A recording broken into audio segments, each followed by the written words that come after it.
こんにちは。多くのゴルファーの人が勘違いしているポイント。左腕を伸ばせば遠心力が大きくなって飛距離が伸びる。これ実は間違っているという話をしたいと思います。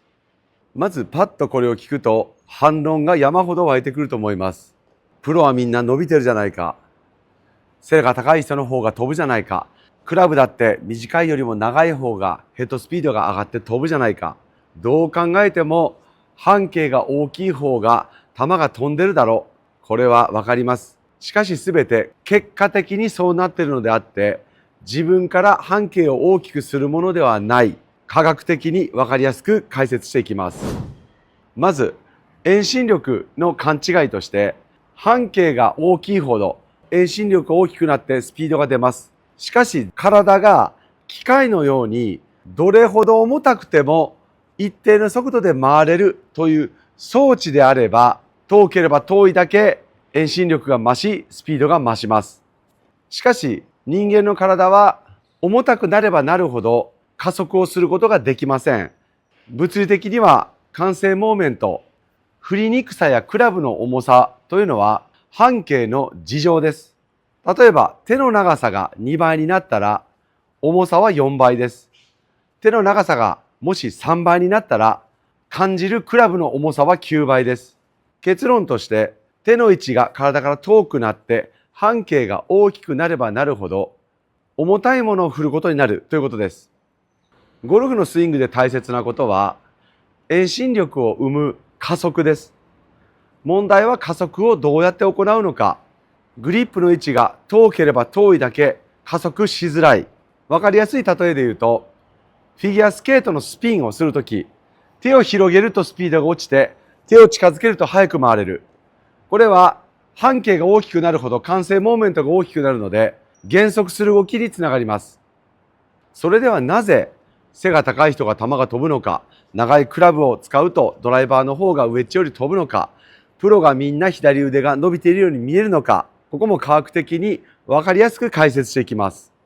まず左腕は自分が意識して伸ばすものではなく、伸ばされるもの、結果です。短時間で加速するためには、体の構造的に切り返しで一瞬の時間差というものが必要になります。テイクバックを引いて、切り返しで一瞬手の位置を置いて切り返す。トルクの弱いエンジンである体が先に動いた結果、引っ張られて伸びたように見えているだけです。あくまで主体は体。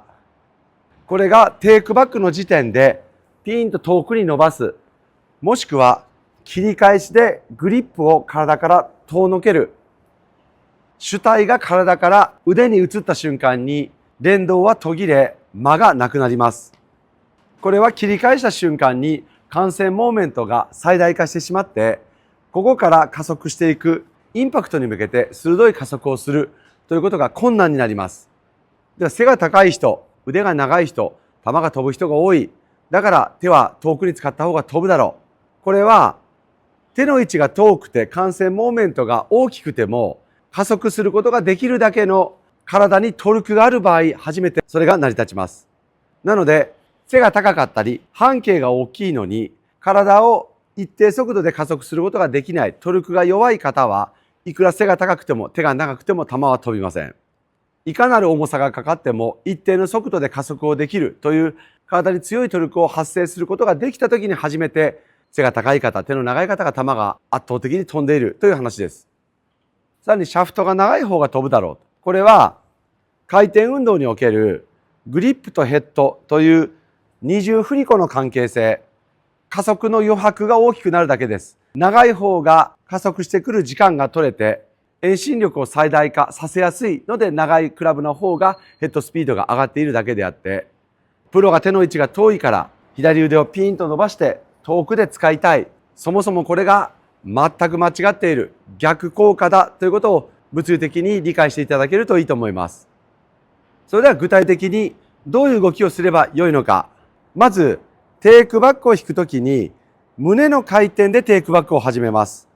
体が回るから後からヘッドが上がってくる。そして遠心力で引っ張られる感じですが、トップの時点では若干左腕はたわんでいた方がいいです。そして切り返すときも、この若干リラックスした左腕、少し体に近い位置、下半身でダウンスイング。この時に手の位置が一緒に降りないように、少し肩甲骨でこの位置に固定しておく。すると、左腕が若干伸びて、半径が少し大きくなります。これで慣性モーメントは若干大きくなって、加速がしづらくなっていますが、それ以上に連動性で瞬発力を出す、体にトルクを発生させることができるので、一気に胸を回す。すると、イメージ的には、近くにある、伸びる、そして遠心力で伸ばされる。体に引っ張られて、左腕が伸びる。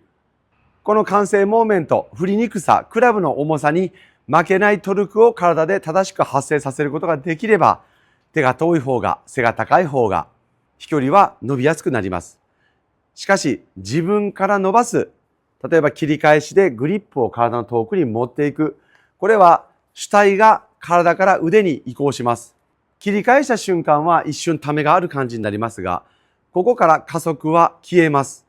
連動性が途切れて、エンジンである体が止まって、大切な加速が消えて、グリップの位置は体から遠くなって、クラブの感じる重さだけ重たくなったという状態で、いくらこれをやっても球は飛びません。なので今回の遠心力は遠いほど強い。これは何があっても一定の速度で回し切るという回転エネルギーが不変の場合に初めてその理論が通用する話であって、トップから一気に加速をしてこなければいけないゴルフにおいて、意識してグリップを遠くに持っていく、左腕を伸ばすというのは飛距離を落とす、そしてフリップを生む、科学的にはこれは間違ったものである。このポイントは逆らうことができない現実だと言い切れます。ぜひこのポイントも意識していただいて、トップでは左肘が若干たわんでていいです。しかし切り返すときにグリップの位置がトップのこの位置に置いておいて下半身が切り返す。左の広背筋も伸びて左回転するエネルギー生まれてきます。ちょっとした切り返しのコツですが、結果的にグリップの位置が体から遠いというポイントを知っていただくと、少し振りやすくなって飛距離伸びてくる可能性があると思います。ゴルフは最終的には科学です。そこに脳神経、体の仕組み、いろんなものが入ってきますが、無理をすると怪我をするということもあるので、今回の多くのゴルファーの方が遠くを振った方が飛ぶという、これが間違っているという話でした。それでは。